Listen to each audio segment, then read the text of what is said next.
Shalom, pessoal. Deus abençoe todos.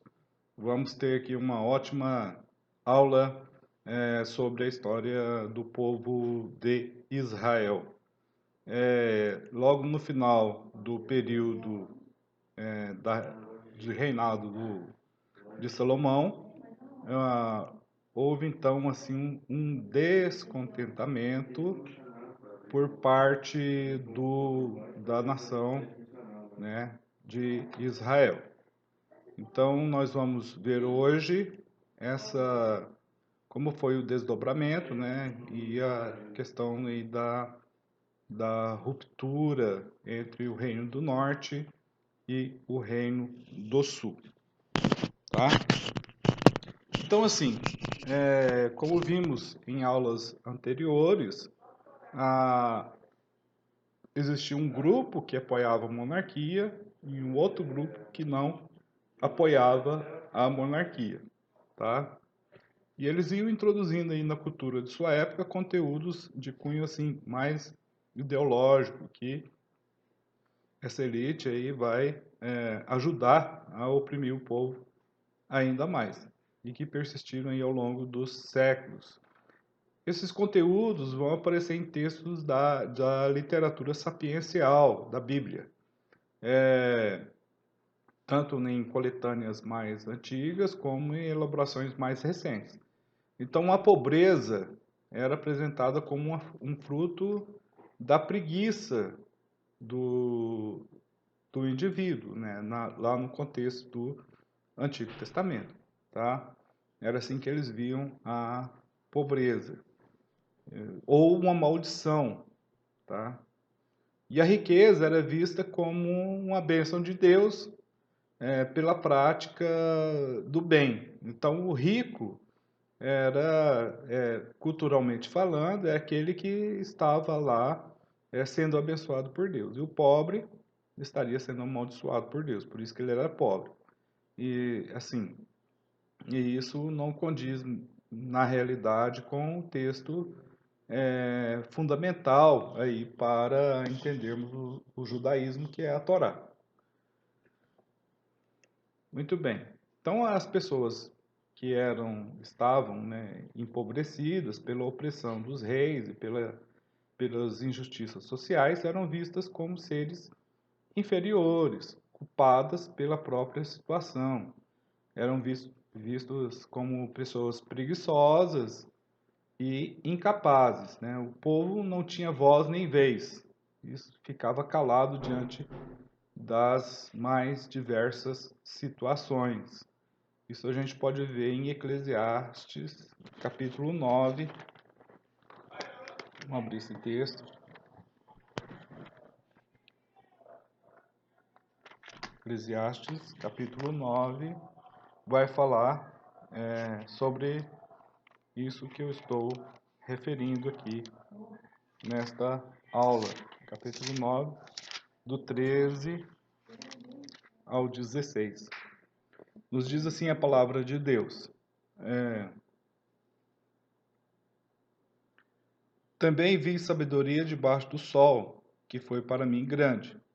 Houve uma pequena cidade em que havia poucos homens, e veio contra ela um grande rei, e a cercou e levantou contra ela grandes tranqueiras. E vivia nela um sábio pobre, que livrou aquela cidade pela sua sabedoria, e ninguém se lembrava daquele pobre homem. Então disse eu: melhor é a sabedoria do que a força, ainda que a sabedoria do pobre foi desprezada e as suas palavras não foram ouvidas. As palavras dos sábios devem em silêncio ser ouvidas, mais do que o clamor do que domina sobre os tolos. Melhor é a sabedoria do que as armas de guerra, mas um só pecador destrói muitos bens. Então, nesse texto, o autor, Salomão, já vai, né, especificar que existem os pobres e que eles não são ouvidos, né? Existia já uma discriminação social depois de assumida aí pela cultura do povo. Então passa também a ser pela discriminação religiosa e teológica em forma de teologia da retribuição.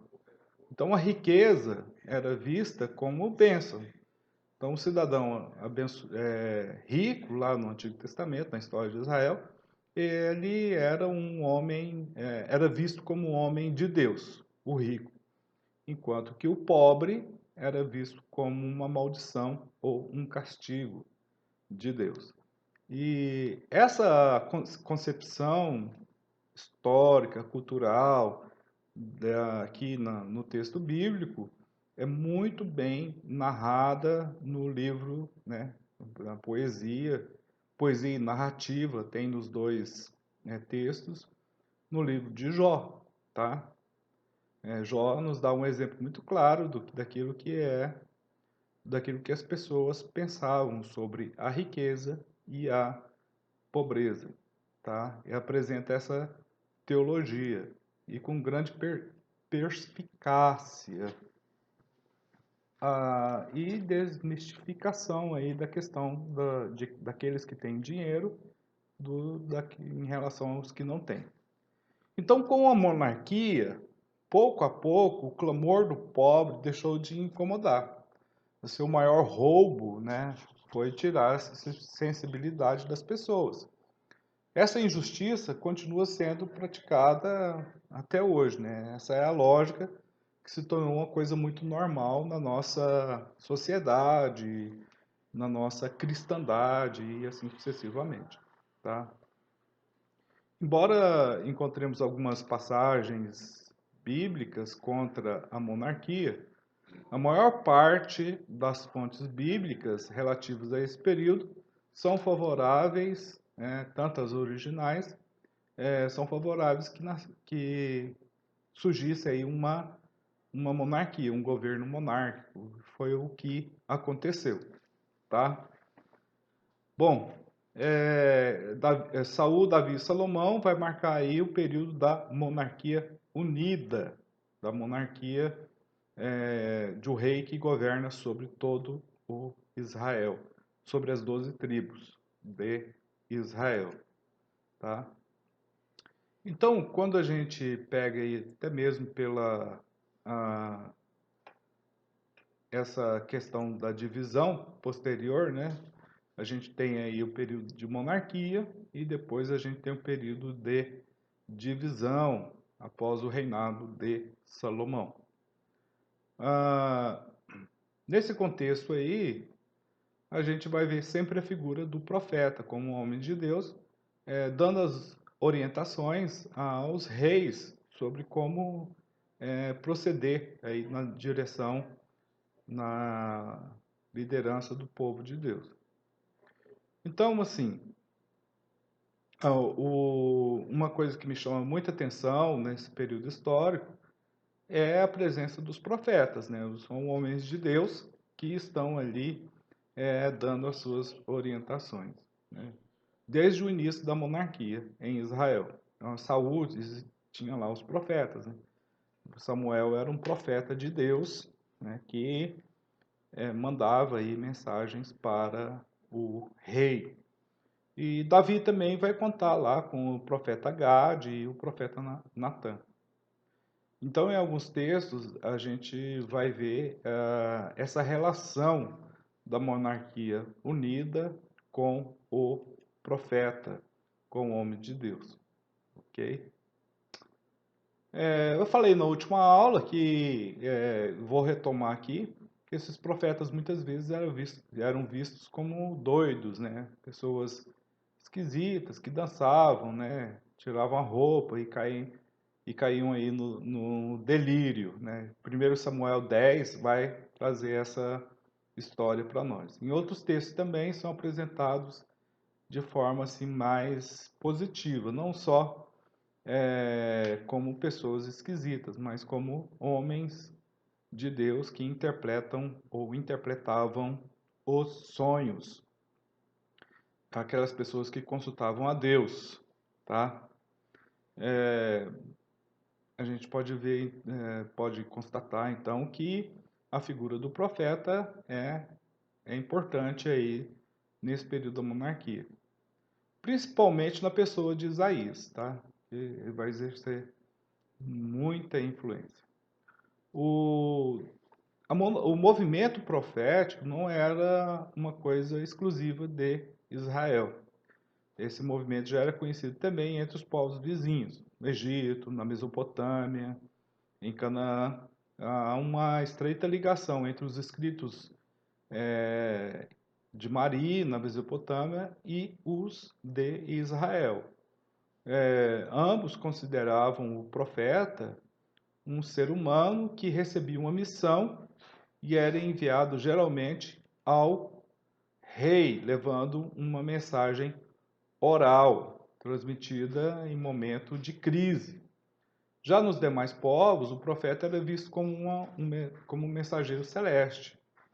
Em Israel, a mensagem era, então, dirigida também ao povo. Além da mensagem, os profetas interpelavam o rei e o povo, exigindo deles uma transformação interior e exterior, no que diz respeito à sua vida com Deus. Anunciavam e denunciavam, arriscando frequentemente a própria vida. O anúncio muitas vezes era feito também com ações simbólicas. Os profetas ou os videntes eram muito procurados para resolver os mais diversos problemas da vida do povo, mediante uma consulta a Deus, né? Eu também podia consultar por questões de saúde, ou por perder também bens materiais. Também era consultado os profetas, o Davi, Saul, Davi e Salomão, né? Mas Davi consultava os profetas também para uma guerra. Quando iam para a guerra, consultavam lá o homem de Deus. O que o homem de Deus tinha para falar? Esse homem de Deus, necessariamente aí, estou me referindo aos profetas ou grupos de profetas. A gente sabe que lá no Antigo Testamento, principalmente na época de Eliseu e Elias, ou Elias e Eliseu, existia a casa dos profetas, que era um lugar em que os profetas eram preparados para exercerem o ofício de profeta, né? Então, esses profetas eram procurados aí durante o período monárquico para ver a legitimidade de uma guerra ou a legitimidade de um rei, tá? Como sendo alguém, um representante de Deus, ou se ele estava fazendo a vontade de Deus. Então, o apoio desses profetas representava o apoio divino e a garantia de submissão e obediência dos seus liderados, seus súditos. Tá? Também na história do povo de Israel sucedia o mesmo. A mudança, pessoal, do sistema de tribos para o sistema monárquico ocorreu necessariamente com o respaldo dos profetas, tá? A gente pode, depois vocês podem consultar a Bíblia aí, em 1 Samuel capítulo 3, capítulo 9, capítulo 10, em que a nomeação ou a coroação de um rei tinha o respaldo de um profeta. Então, por exemplo, Samuel, né, ele atendeu a solicitação do povo, mesmo a contragosto, né, para que pudesse ungir tanto Saul, né, por aclamação popular, e depois o próprio Davi, tá? Então, no período de Saul, fala-se de um grupo de profetas que existiam, né? 1 Samuel, capítulo 10, vai falar sobre isso aí. Os seus nomes, suas funções são desconhecidos, mas no texto de 1 Samuel, apenas deixa clara a relação primitiva dos profetas com a música e o transe. Parece ter sido uma forma pela qual eles contagiavam a comunidade presente, exprimiam ações simbólicas por meio de mímicas, como está registrado em 1 Reis, no capítulo 22. 1 Reis, capítulo 22, o verso 11.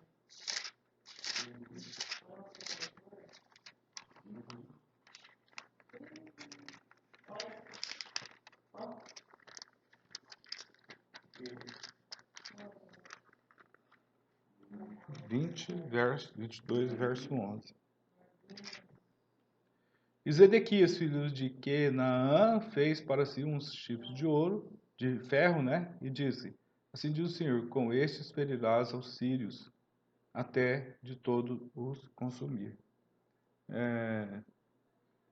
E todos os profetas profetizaram assim, dizendo: Sobe a Ramote de Gileade e prosperarás perante o Senhor, e entregará na tua mão o rei. E o mensageiro que foi chamar Micaías falou-lhes, dizendo: Vês aqui que as palavras dos profetas, uma voz predizem coisas boas para o rei, seja, pois, por palavra, pela tua palavra, como a palavra de um deles. Então aí o texto vai discorrendo aí, porque a mensagem profética, tanto verbal como por meios simbólicos. É só ler todo o capítulo de 1 Reis, capítulo 22. Então os grupos de profetas são mencionados apenas no tempo de Samuel, no tempo de Elias e Eliseu, que tem esses grupos aí que são profetas. Depois, na história de Israel, nós não vamos encontrar mais referências sobre eles. O profeta Natan não parece fazer parte aí dos irmãos profetas, né? Ou grupos de profetas. Ele vai atuar numa outra linha, né? Integrado aí, ou presente na corte junto a Davi, né? Vocês podem ver no segundo livro de Samuel, a atuação do profeta Natan e a sua presença constante na corte de Davi. Até mesmo na escolha e unção de Salomão como o sucessor de Davi. Primeiro Reis vai falar essa história.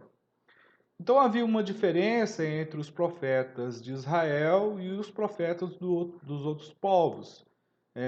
Profetas existiam entre os cananeus, os egípcios, os mesopotâmicos, né? E eles tinham seus profetas. Mas quando nós nos referimos ao profeta no contexto da história de Israel, é um profeta diferente. Então, os profetas na história de Israel estavam sempre ligados a Deus e aos líderes do povo, tá? Na Bíblia, o Deus do povo de Israel não existia para legitimar o poder do rei. Tal poder existia para servir a aliança que Deus fez no passado com Abraão e reafirmou essa aliança com Moisés e também com Davi. Tá? Ao projeto, ele fez essa aliança ao projeto que Deus tinha para com o povo de Israel. Então vamos ver adiante que no tempo do rei Acabe e de outros, quando os monarcas se opunham à aliança e ao projeto de Deus, os profetas se tornavam independentes, críticos e livres diante do poder do rei, né? Mesmo sendo os reis do período da União, né, do Reino Unido, sendo eles sendo ungidos, né, os reis pelos profetas, eles se mostravam com assim crítica e muita liberdade diante do rei, tá? Isso ocorreu com Saul, né? Vai ocorrer também com Acabe, já no reino dividido. Ocorreu também nos dias de Davi e de Salomão. Nos dias de Davi a gente tem muitos exemplos aí da intervenção dos, né, e do profeta Natan. Dos demais povos, os profetas não chegaram a ser um grupo independente, crítico do poder, porque a função da divindade era o quê? Legitimar o poder do rei. Então não era possível conceber um profeta crítico ao poder do rei, né? Pois este era o representante direto da divindade. Em muitas culturas, ele era visto, né, na antiguidade, o profeta era visto como sendo até mesmo um filho de Deus na terra, né? Não é no contexto da história de Israel, mas para a mentalidade da época do Reino Unido, 1040 até 900 a.C., a mentalidade era essa, que o profeta ele tinha então aí uma ligação direta com a divindade. Tudo que o profeta viesse a falar ou fazer era expressão da vontade de Deus e não podia ser modificado nem questionado nas suas colocações, nas suas profecias. Com isso, vai se consolidando cada vez mais a posição dos reis devido à presença dos profetas também, né? Porque o povo consulta os profetas, né? O profeta de Deus. Pega lá na Bíblia e olha lá a história de Elias. O profeta ele é consultado, ele é valorizado, ele é um conselheiro aí dos monarcas. E isso foi sendo consolidado cada vez mais no período aí da monarquia unida. Os profetas eram mensageiros de Deus para o povo, né? Há muitas explicações válidas para a origem e o significado da palavra profeta. O mais provável é que seja de origem acádica, essa palavra, Nabu, né? Que é traduzida em nossa língua como profeta, que significa falar em nome de alguém. Ko-amá Adonai. Assim diz o Senhor. Era desta forma que os profetas eram vistos na história do povo judeu. No sentido bíblico, o profeta é aquele que fala em nome de Deus, porque se sente chamado por ele para essa missão. Muitos profetas encontraram dificuldades para aceitar essa difícil missão, porque incomodava, chamava atenção para as injustiças, para o pecado do povo, principalmente da idolatria, né? Chamava atenção contrário, eles eram contrários à exploração do pobre e das pessoas. Então há também outras palavras que às vezes são usadas para falar do profeta, como vidente, visionário, um homem que tem sonho, né? E Deus fala por meio de sonhos. Homem de Deus, servo de Yahvé. Todos esses nomes revelam algum aspecto do profeta, mas não expressam a totalidade de sua essência e missão. No período da monarquia unida, havia poucos profetas. Tá?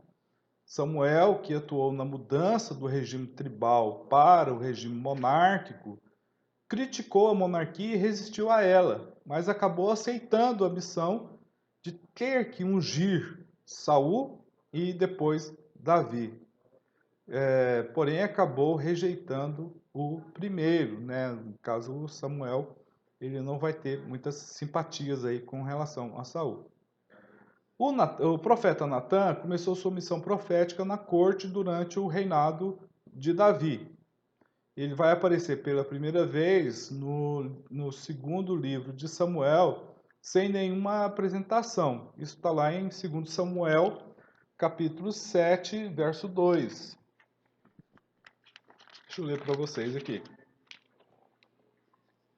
Disse o rei ao profeta Natã: Ora, olha, eu moro na casa de cedros, e a arca de Deus mora dentro de cortinas. Então é a primeira vez que é citado aí o profeta Natã. Nós não conhecemos muito bem a sua origem, nem como ocorreu o seu chamado à missão profética. ele apareceu ouvindo o desabafo de Davi, tá? Como está no texto bíblico de do segundo Samuel, capítulo 7. O rei disse ao profeta Natã: Vê, eu habito numa casa de cedro. Eu acabei de ler esse texto, né, para vocês. E a arca de Deus habita numa tenda. Natã respondeu ao rei: Vai e faz o que o teu coração diz, porque o Senhor está contigo.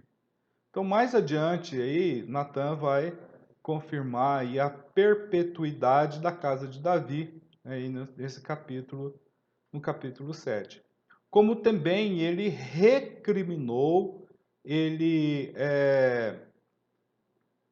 ele condenou, né, o adultério de Davi, em 2 Samuel capítulo 12. E interveio na escolha de Salomão também como sucessor de Davi. Então podemos perceber aí um forte conteúdo, uma forte presença dos profetas junto à monarquia, junto aos reis.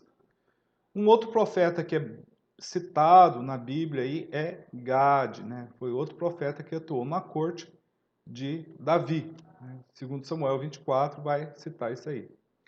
Ele é chamado de profeta de Davi, né? Deu ordens para que Davi saísse da caverna de Adulão, né? Em 1 Samuel 22. Ele foi muito severo aí com o rei, por causa do recenseamento que Davi fez, e daí ele repreendeu o rei. E após esse pecado, o profeta Gade também vai ser usado por Deus para apresentar quais dos três castigos Davi queria diante do seu erro em ter feito o recenseamento do povo. Nos textos anteriores, Gade e Natã aparecem como conselheiros do rei para despertar e resolver as implicações religiosas e também as questões políticas de Israel. Apesar de serem pessoas definidas assim como severas, eram escutados pelo rei, né? Os reis sempre ouviram os profetas. A autossuficiência do poder e glória de Salomão pode ser percebido pela ausência de qualquer manifestação profética durante sua realeza, após a sua unção efetuada pelo profeta Natã. Então, assim, o templo é a grande e absoluta garantia do poder de Salomão. Então, no período da monarquia unida, de 1040, por aí, até 961, vão surgir novos novas profetas e escritores aí dos textos bíblicos, né? Que aí a gente vai tentar entender essa história quando a gente tenta compreender a questão dos escritores de tendência ou que estão a favor da teologia javista e da teologia aí, ou da história da sucessão dinástica, né? Como também nós vamos ver um aumento aí também dos escritos de alguns provérbios e de alguns salmos. Então, na Bíblia não conhecemos nenhum livro com o nome de tradição aí, como eu citei, javista ou história da sucessão, tá? Isso é mais uma concepção aí da teologia liberal. Os textos bíblicos que encontramos, eles são diversos aí nesse período de monarquia, né, que posteriormente eles serão ajuntados para poder compor aquilo que a gente chama de Bíblia. Ok? Bom, também assim, o que eu acrescentar aqui nessa aula de hoje, né, sem entrar nessa questão aí do Bom, diante dessas argumentações apresentadas aí, né, para vocês, fica a nossa reflexão aqui agora no que diz respeito ao comportamento, à instituição da monarquia em Israel. Teria sido a realeza um mal para o povo ou um bem? Bom, conforme a narrativa aí, já apresentada e a argumentação já apresentada para vocês, o Deus dos Hebreus deixou assim evidente que a opção pela monarquia implicava numa rejeição direta, né? Pois o rei ocuparia o lugar da divindade, uma vez que o Senhor é quem deveria reinar em Israel. Então, dessa forma, a realeza foi uma violação aos estatutos da aliança, né? Tal escolha implicava numa relação de rejeição a Deus, a Yahvé, conforme está registrado aí em 1 Samuel 8, verso 7, que eu lerei para vocês para fundamentar a nossa argumentação. 1 Samuel 8, 7. E disse o Senhor a Samuel: Ouve a voz do povo em tudo quanto te disserem, pois não te tem rejeitado a ti, antes a mim me tem rejeitado, para eu não reinar sobre eles. Então, aí, esse texto aí é um texto claro, explícito, de que o pedido de um rei era uma rejeição ao reinado direto de Deus sobre o povo. Do jeito que estava também, tinha que ter uma mudança, né? A história não dá para a gente falar se, né? Se tivesse continuado a relação de Israel com os juízes, teria sido melhor, uma teocracia. Mas não continuou e foi instituída a monarquia, tá? Então, assim, vamos fazer assim, uma análise dessa instituição, monarquia, na história de Israel. A gente vai fazer essa análise a partir dos termos em hebraico utilizados por Samuel, né, sobre a monarquia. Samuel falou ao povo da seguinte forma: Reconhecei claramente como foi grave o pecado que cometestes contra o Senhor, pedindo um rei para vós. 1 Samuel, capítulo 12, verso 17. Podemos ler em seguida, né, desse texto. Todos suplicaram a Samuel, dizendo: Intercede por nós, teus servos, a Yahvé teu Deus, para que não morramos. Foi o maior de nossos pecados pedir para nós um rei. Isso indiscutivelmente uma afirmação assim, problemática no meu ponto de vista daí, tá? Muito embora Deuteronômio vai falar sobre um rei, mas a gente tem que ver também que essa questão do reinado, né, do período de monarquia para Israel não foi muito bem aceito por todos, mas por um grupo somente.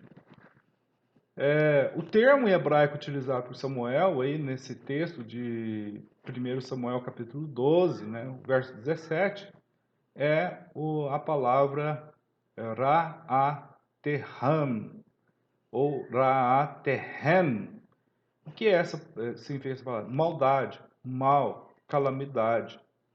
E também aparece nesse texto a palavra Rabá, né, que é grande e importante.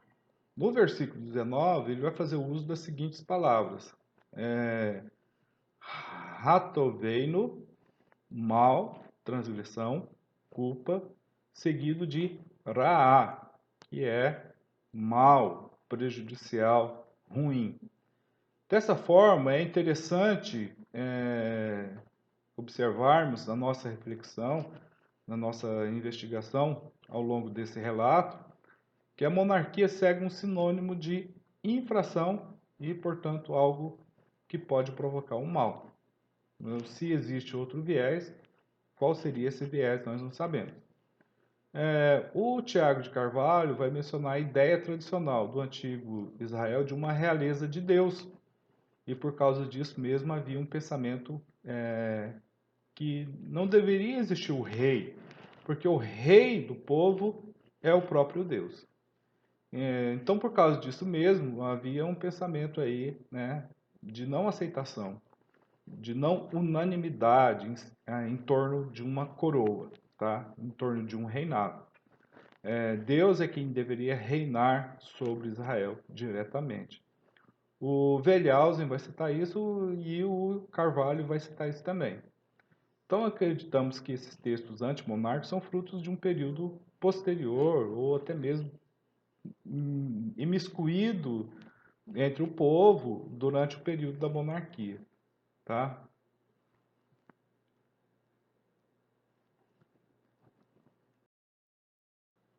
Tem um, tem um escritor de Antigo Testamento, de história de Israel, chamado aí o Robin Fox, né? Ele diz o seguinte, que depois do período que o reino foi dividido, resultou na formação de dois reinos distintos e havia anseios para que um rei da linhagem de Davi assumisse o trono em Israel, tá? Ou seja, tal episódio de uma monarquia unida, de um Estado solidamente estabelecido e com uma linhagem reconhecidamente legítima, tornou-se aí um ideal a ser perpetuado no imaginário coletivo do povo de Israel. Então, em seguida, esse autor destaca que o livro das Crônicas, provavelmente que teve uma fonte, teve como fonte os livros de Samuel e Reis, né, embora ele não cite explicitamente, o Fox ele subentende que há aí um desejo de registrar os atos, os feitos aí dos reis. Então, assim, a instituição monarquia, né, foi um desejo do povo e Deus atendeu o pedido desse povo. Ungiu Saul, rei de Israel, primeiro rei da monarquia unida, e este se desviou dos caminhos do Senhor, como eu já apresentei, e foi sucedido por um jovem pastor chamado Davi. Deus tem nele um coração segundo o seu. Deus tem, vê nele aí uma humildade, é o homem segundo o coração de Deus, tá? Porque ele buscou andar sempre nos conselhos de Deus. Então, por esse motivo, Deus prometeu-lhe nunca faltar sucessor na sua casa. E assim seu filho Salomão sucedeu no trono, contudo, ele esqueceu do seu Deus e buscou outros deuses, tá? A gente vê aí que com essa postura de Salomão veio a ira do Senhor, que não deixou impune o pecado da idolatria durante o reinado de Salomão. Porém, lembra-se de Davi e retarda sua ira e sua descendência. Um único povo, um único rei, um único Deus. Este era o propósito de Deus para Israel.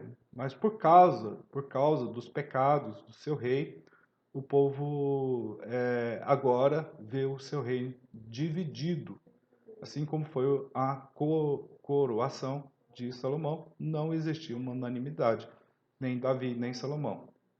Então, o que era antes o reino de Israel, agora nós vamos chamar de Reino do Sul ou Reino de Judá, após a morte de Salomão, tá? No reinado de Roboão. Então, no Reino do Sul vai ter as tribos de Judá e Benjamim, né? Benjamim assim, muito pequena, dado aqueles problemas apresentados lá no livro de Juízes, que eu já falei com vocês. Esse reino vai existir do ano de 1930 até 586 a.C., quando tem o exílio, né, o cativeiro babilônico. Já o reino do norte, ou o reino de Israel, né, após a morte de Salomão, vai contar com as seguintes tribos, né, que vai formar esse reino. A tribo de Ruben, de Simeão, Dan, Naftali, Gade, Azer, Issacar, Zebulon, Efraim e Manassés. Esse reino vai existir aí de 931 até 722 antes de Cristo. Então, o reino então foi dividido, né? Depois dessa história aí que já narramos para vocês, de pecados e de negação em servir a Deus, o reino de Israel vai ser dividido.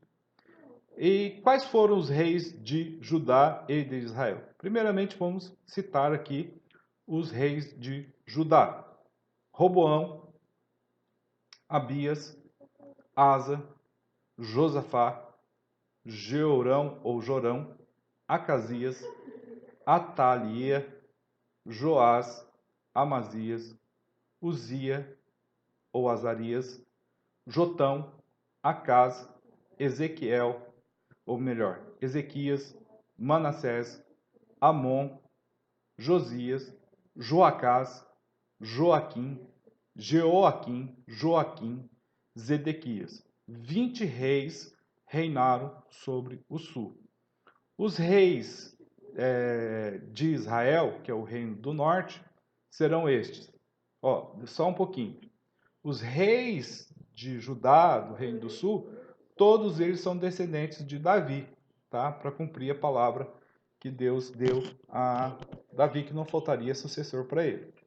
Já no reino do norte, nós vamos ter os seguintes reis: Jeroboão I, Nadab, Baasa, Elá, Zinri, Onri e Tibni, Acabe, Acasias, Jorão, Jeú, Jeoacás, Jeoás, Jeroboão, segundo, Zacarias, Salum, Menahem, Pecaías, Peca, Oséias. Então vamos falar primeiro sobre os reis de Judá. Então esses que eu citei eram reis do reino do norte, reis de Israel. Como o reino está dividido, agora vamos falar sobre os reis de Judá. Roboão foi o filho do rei Salomão e de Naamã, né, a Amonita, tá? Sucede seu pai no trono davídico após a morte do mesmo. Com 41 anos de idade, o Roboão sobe ao trono e reina por 17 anos em Jerusalém. E foi por suas mãos que o reino foi dividido, quando por sua impiedade, né, ele não acatou o pedido do povo de Israel, representado por Jeroboão, que pediam que o rei retirasse os pesados tributos impostos ao povo de Israel. Ah, e esses tributos vinham lá desde o reinado de Salomão. Pedido este também que foi feito pelos anciãos e pelo profeta Aías, que estiveram com seu pai, preferindo antes ouvir os conselhos dos jovens, seus amigos. Então Israel se rebela contra a casa de Davi, e o reino é dividido, ficando Judá e Benjamim de um lado, com Roboão, e os reinos, né, e os reis do reino do sul, e as outras 10 tribos ficaram com Jeroboão, com o reino do norte, o reino de Israel. Roboão abandonou a lei do Senhor, entregou-se à idolatria e vai levar o povo a fazer o mesmo. Desta forma, ele foi repreendido severamente pelo Senhor, que vai usar Sisaque, rei do Egito, para humilhá-lo, tomando o tesouro da casa do Senhor e do rei, conforme diz a Bíblia, né, por intermédio de Semaías, lá em 2 Reis, não, 2 Crônicas 12. Vamos ler para vocês. 2 Crônicas, capítulo 12, vai narrar essa história. Versos 5 e 6. Então se humilharam os príncipes de Israel e o rei, e disseram: O Senhor é justo. O Senhor é justo. Vendo, pois, o Senhor que se humilhavam, veio a palavra do Senhor a Semaías, dizendo: Humilharam-se, não os destruirei, antes em breve lhes darei lugar de escaparem, para que o meu furor se não derrame sobre Jerusalém por mão de Sisaque. Então aqui já está a advertência do profeta dessa humilhação que o rei Roboão passaria. Quando Roboão morreu e foi sepultado em Jerusalém com seus pais, sucedeu o trono seu filho Abias. O reinado de Abias vai de 931 a 913 a.C. Abias ou Abião, que é filho de Roboão, com Maaca, filha de Absalão. Ele sucede seu pai e vai reinar por 3 anos. Assim como Roboão foi impedido e fez o que era mal perante Deus, a guerra que eles travaram contra Jeroboão prevaleceu contra esse também, tanto Roboão como o seu filho. Ele se casou com 14 mulheres, tá? O Abias. Teve 22 filhos e 17 filhas. 17 filhos. Um dos filhos de Abias é o rei Asa, que o sucedeu no trono como nos tempos de seu pai. Israel tinha presença aí muito forte na corte dos profetas, como eu já falei anteriormente. Aías, Semaías e Ido, eles tinham acesso à corte, profetizavam sobre os pecados, os erros do rei, mas Abias não os ouviam, preferindo seguir antes seus próprios conselhos. Morreu o rei Abias e foi sepultado em Jerusalém com seus pais. Então vai suceder no trono o seu filho Asa, vai reinar em seu lugar. Então seu reinado vai de 913 a 910. Vamos falar um pouquinho sobre Asa. Asa é filho de Abias com Maaca, filha de Uruel. Reinou 41 anos sobre Judá em Jerusalém. Procurou andar nos caminhos do Senhor e durante seu reinado ele foi exortado pelo profeta Azarias a seguir os ensinamentos do Senhor. Assim levou Israel a voltar-se para o seu Deus, acabando com o culto aos ídolos cananeus e a toda idolatria. Então, depois sua mãe, por estar envolvida com a idolatria, ela também será repreendida. Porém, o Asa não destruiu os altares construídos por seu pai. Ainda assim, Asa agradou ao Senhor, fazendo-lhe o que era reto. Reuniu em Jerusalém, além das tribos de Judá e Benjamim, as de Efraim, Manassés e Simeão, para oferecer sacrifícios ao Senhor. Estabeleceu que todos buscassem ao Senhor, Deus de Israel, sob pena de serem mortos. Tá? Apesar da paz que reina em Judá, Zerá, o etíope, levanta-se contra Asa, que o vence, pois Deus é com ele.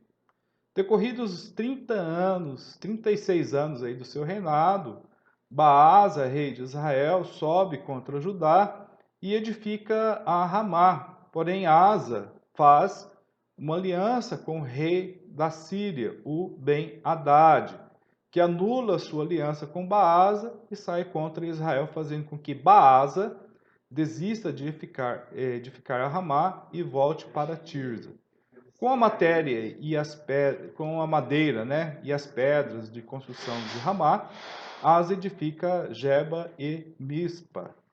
Apesar de bem-sucedido, o acordo do rei Asa com o rei da Assíria foi repreendido severamente por Deus por não confiar nele, mas no rei da Síria, o Ben-Hadad.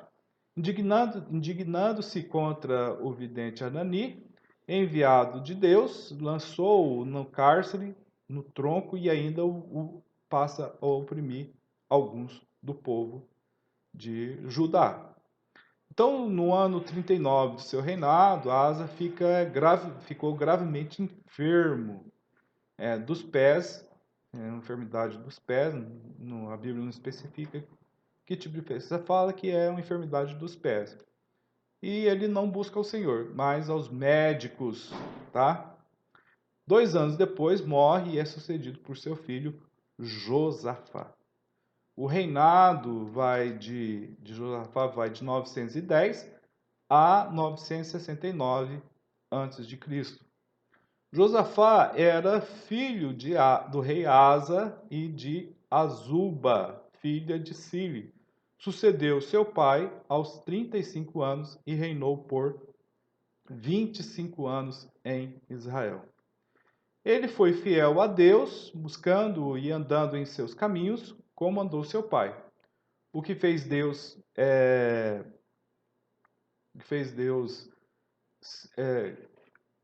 ser Josafá bem-sucedido em seus feitos durante seu reinado foi proporcionar-lhe a paz, prosperidade e a glória.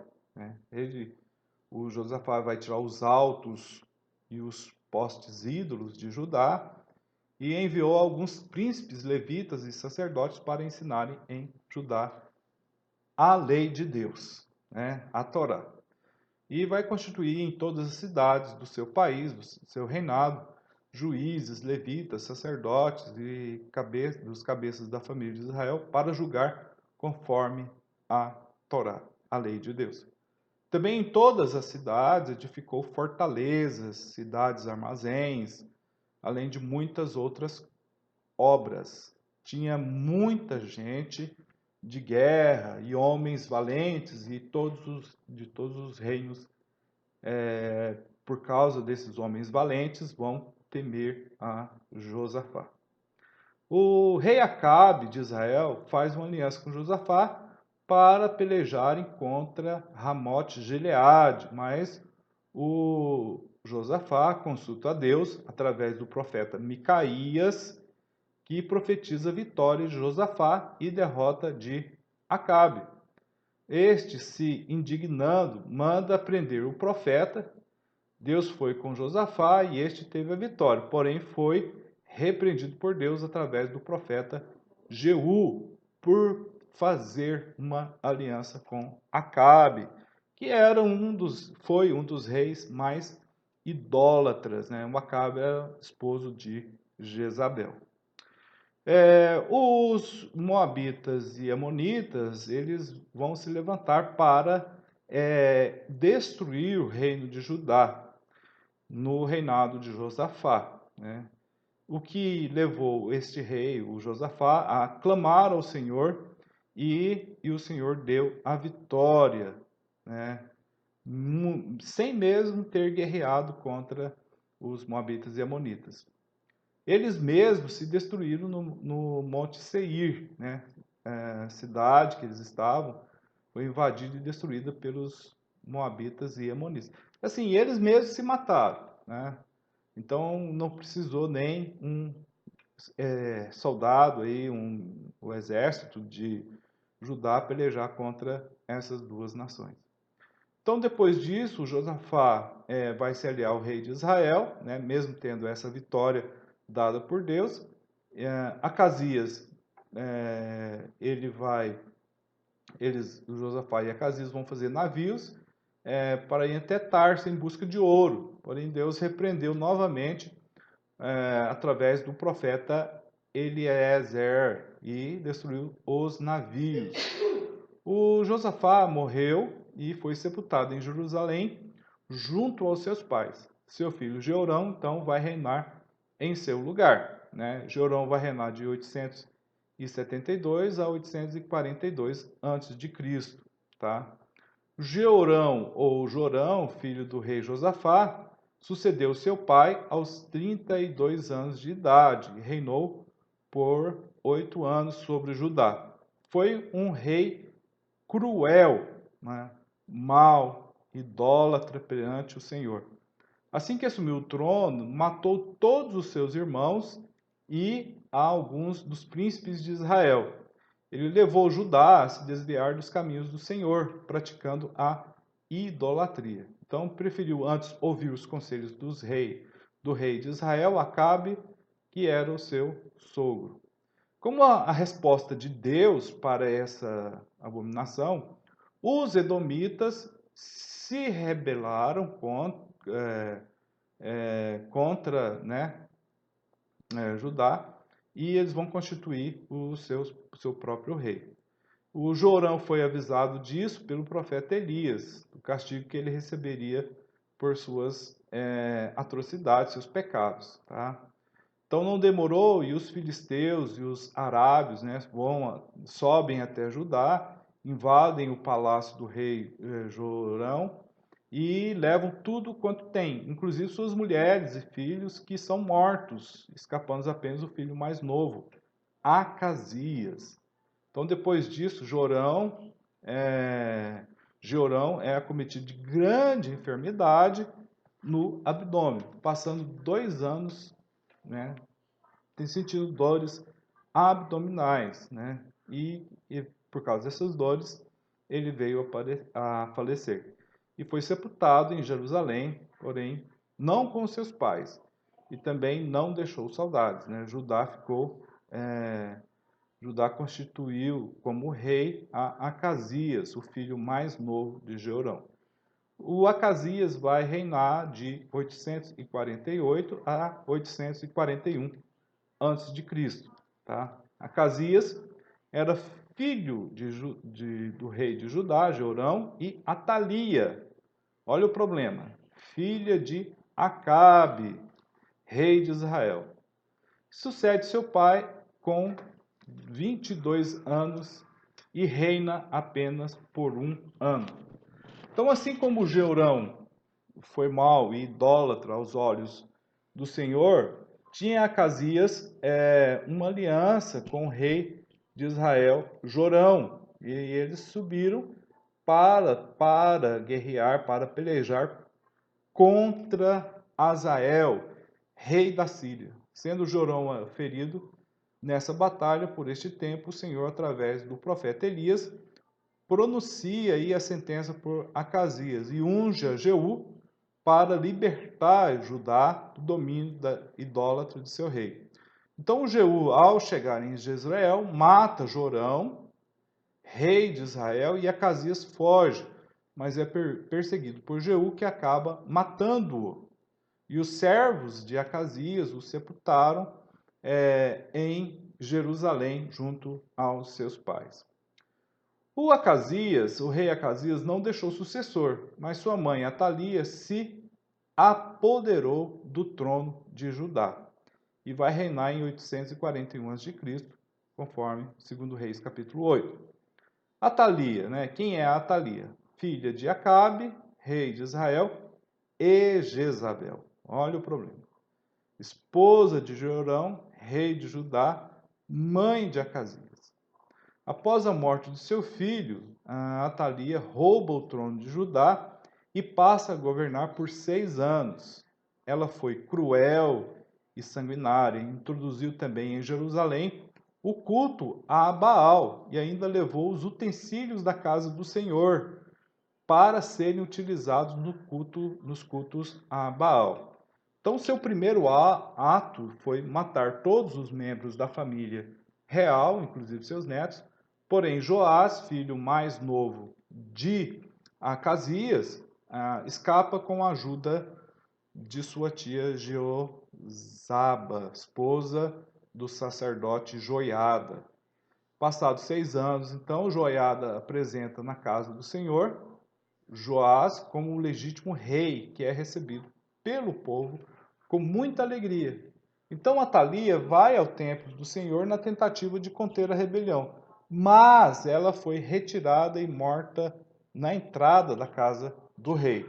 Após a morte de Atalia, o povo entra na casa de Baal e destrói seus altares, suas imagens, mata a Matã, que é sacerdote de Baal, e o sacerdote Joiada vai entregar a casa do Senhor aos levitas, né, que oferecem holocaustos ao Senhor, e nesse período haverá paz na cidade, né? E assim foi o reino de Joás, tá? Melhor, o reino de Atalia, né? Quem é que vai assumir no seu lugar vai ser Joás, né? Que vai de 841 a 835 a.C., tá? Quero falar sobre Joás numa próxima oportunidade. Deus abençoe vocês, que espero terem aproveitado a aula.